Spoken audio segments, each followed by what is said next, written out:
Good afternoon, YouTube. Welcome to Ferret Face Fell Productions. So today we are taking a look at the Rawrr Mantis. We finally got our Rawrs in stock. So we've got our one silver one here all assembled and looking pretty awesome. And then as you can see here, we've got our black one. Still sitting on the crate here for the time being. We're getting there. I have to give props to the crates. They're pretty well assembled comparative to some of the crates I've gotten motorcycles in. And then just kind of for comparison here, we got our Talaria Sting. We just did an oil change on that bad boy, which is a pain in the butt. But yeah, for now, let's check out the Rawrr Mantis. We're just going to do a walk around. I might do a quick ride around kind of our area real quick. But this one's going to be up for rent in Monument, Colorado. So be sure to look for that. A&M Moto Toys, we do some electric bike rentals. We even have another one of those coming. I'll do a video here on a second. But this bike's pretty awesome. In fact, there's a lot of features on this bike that you just don't get on the Talarias or the Surons and stuff. So we'll do just kind of a walk around. So it's got a full-on headlight, unlike the ghetto little headlight on the Suron and Talarias. And there's some options we'll show you here in a little bit. You can run it full on, you can turn it off, you can run just the LED bars, some cool stuff there. The frame I think looks really cool on this bike. I like that the tail extends further, so it kind of protects from stuff being chucked all over the place. I absolutely love that these come with real tires, unlike the mountain bike tires on the Talarias. The brakes are far superior on our demo unit that we got to play with, and I think these have actually been upgraded even since that one.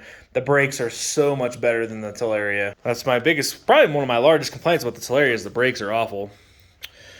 Shock in the back here.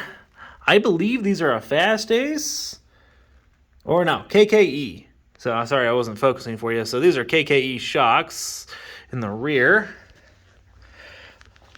KKE forks in the front. They definitely look a little bit more beefy and they feel a lot better than what the D&Ms come on. I imagine these are going to be similar to the Talaria factory forks and feel. We'll see. But preload, rebound adjustments.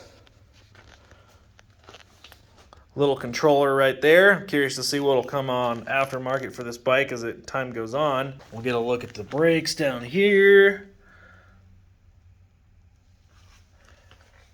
The chain setup's a little bit different, but I actually kind of like it. We get some extra rollers in the box. We'll go over what comes in the crate on these. They've got kind of protection around the sprocket a little bit. So this is the original crate here. We've kind of taken them all down a little bit, but they came pretty well packaged. I was very impressed with that. This is what it looks like when you pretty much open it up. So if you buy one directly from Rawrr to your house, there's going to be some assembly. So here, this is our first model we're going to have for sale. We're probably going to order a couple more in the near future. But, you know, there definitely is some assembly required. This vehicle was not manufactured for use on public streets, roads, or highways. So the MSO, in my opinion, is more or less useless. But, hey, you get it. Now, the Rawrs come with a pretty awesome little toolbox here to assemble it. So there's some wrenches, Loctite, screwdrivers, zip ties, some extra roller bearings for that chain guide thing. The packaging, the instructions, everything are pretty awesome. And in fact, it all seems to be really well done in comparison to the other bikes that I've bought. This is very set up for the customer, I think, to get it together quite nicely. Now, of course, if you don't want to put one together yourself, we're going to be selling these fully assembled, so I think we're probably going to be charging a little bit. Of course, time is money, as they say. But, I know a lot of people out there don't want to mess with putting things in the right place, screwing it down, making sure it's torqued down properly, all that stuff. We do that for you. And I don't think we're going to charge an arm and a leg. I know a lot of dealers charge like $600 for putting stuff together. We'll probably charge a couple $100 tops. So some other things on the Rawrr Mantis as we're here. We'll go look at the dash now. Oh, the dash is awesome. By the way, there's a USB port below here, if I can get this thing to focus. Yep, there you go. So you can plug in your phone, charge that stuff. On your bars here, you have Eco and Sport. We'll look at this here in a second. You actually have a reverse from the get-go on here. This is your light switch. We'll look at that here in another second. There's your brakes. If I can get that to come on. There we go. But yeah, oh yeah, and then there's your low and high beam. It comes with a horn. It does have turn signal thingies. It doesn't come with the turn signals, so I think that's a down the road thing for Rawrr. They're probably trying to get these street legal in some way.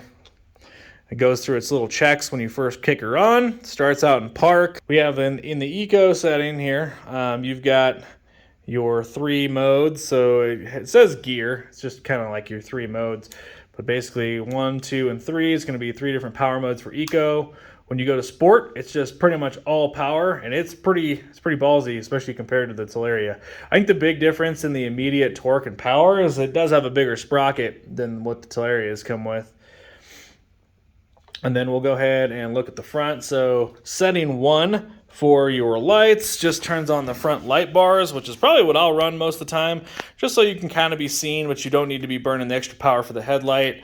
And then your setting number 2 on here, wrong way, is turns on your actual headlight. Then of course your high and low beams all work. And it's a pretty nice light. I'm actually quite impressed with that.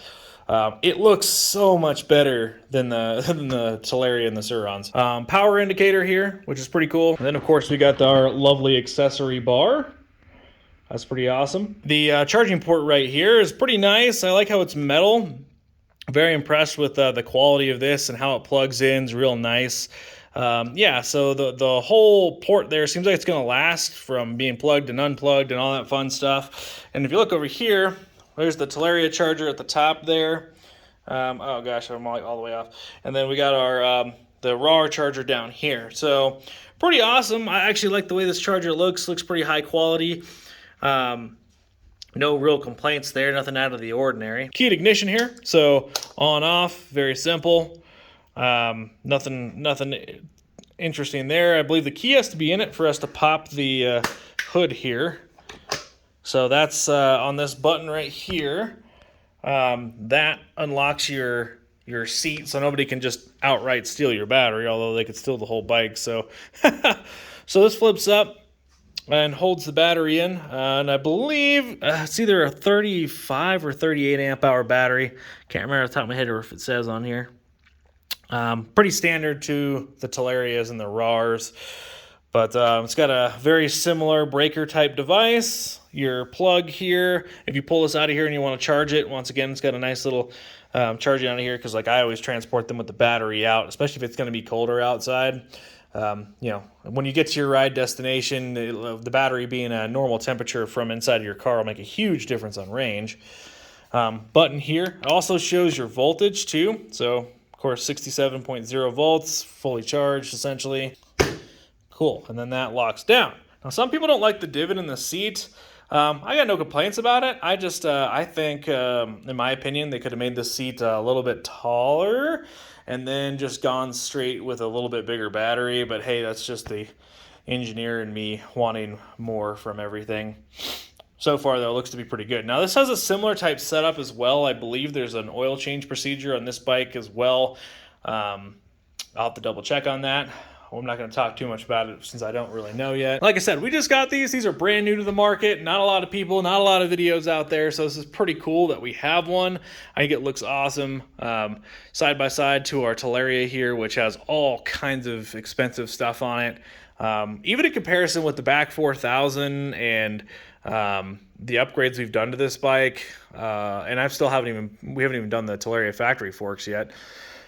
I'm very impressed with the Rawrr. I think the only thing that I may want is a bigger battery for more range, because of course we've got our big battery, our 53 amp hour in the Talaria. This is pretty cool. I'm very excited about this. Very excited about both of these. We only ordered 2 to start simply because, well, you know, there's a lot of Chinese companies out there. This company is actually based out of California, just for FYI. I'm pretty sure everything was designed here in collaboration with the factory in China and then built there and then shipped over, how it's done. There's a lot of things that tell me that there was more engineering and more thought process for who their customers were, just on first glance on these. And once again, I don't know what the reliability is. These are brand new, so I'm not going to speak to any of that. And the initial thoughts are just a lot higher quality, a lot more bang for your buck. These are a little bit more expensive, $5,000, but they come with a lot of things that you just don't get with the Talarias and the Surons. And it's still in the same class. I believe it's a little bit heavier, 150 pounds, I believe the spike weighs, so it's a little bit more than them. Overall, though, it's pretty cool. I think we're going to be looking at what more of the options are, more of the things, but we're probably going to take this for a short little ride just around the area and kind of give you an idea of, hey, what this bike is about. Anyways, guys, thanks for watching. I really appreciate it. Stay tuned, and we're going to keep a close eye on these Rawrs. Like I said, if you're looking to rent one of these or a Talaria or any of our other dirt bikes, please go check out A&MMototoys.com. We're from Monument, Colorado. So if you're in the local area, if you're coming out of town, let us know. We can always set stuff up for you. As friendly as can be. Everything's insured, so you're always covered. But yeah, thanks for watching. We'll catch you on the next one. Fair Face out.